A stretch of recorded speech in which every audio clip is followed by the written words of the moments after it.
This past year, sadly, we faced a number of tragedies in America, from natural disasters to acts of violence. We have suffered unfathomable loss and immeasurable grief. And we have seen the resiliency of humanity demonstrated by brave volunteers who did not hesitate to risk their own safety to help others. We have found four helpers in our own profession, and it seems only fitting that we recognize them today. Stephanie Barnhart, DO, who was on site to treat those injured after major tornadoes struck Moore, Oklahoma.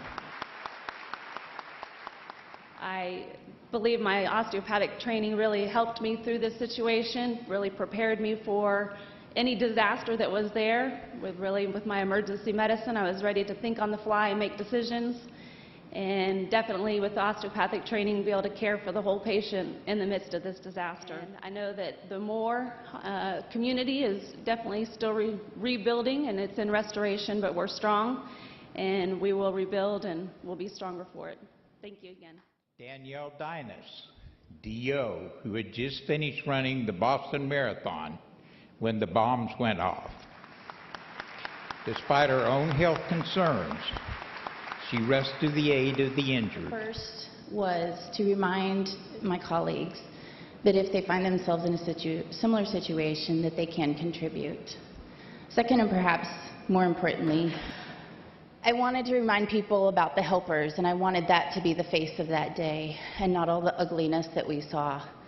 And I think as long as there are helpers out there, that we will be able to move forward. Marty S. Levine, DO, who was volunteering in the elite athletes tent near the finish line where the bombs went off. Heedless of his own safety and whether there were many explosives to come, he ran in.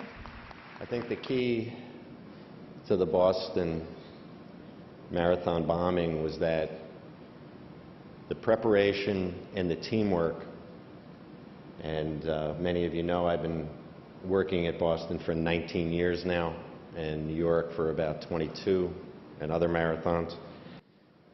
But the key really is that teamwork knew what we needed to do when we needed to get the people to the hospitals as quickly as possible. George Smith, DO, after a deadly explosion in Texas, explosions that destroyed his home and practice, Dr. Smith's heroic efforts saved over 100 residents of a nursing home damaged by the blast. I want to thank the AOA for this prestigious award. I feel honored to be up here with the other recipients. We all had a chance to serve. I have no doubt that every one of you in this audience would do the same thing if given that chance. I feel very, very blessed. I'm blessed to be alive. I'm blessed with my family. I'm blessed to be a member of the AOA. And I'm blessed to be in the greatest profession in the world.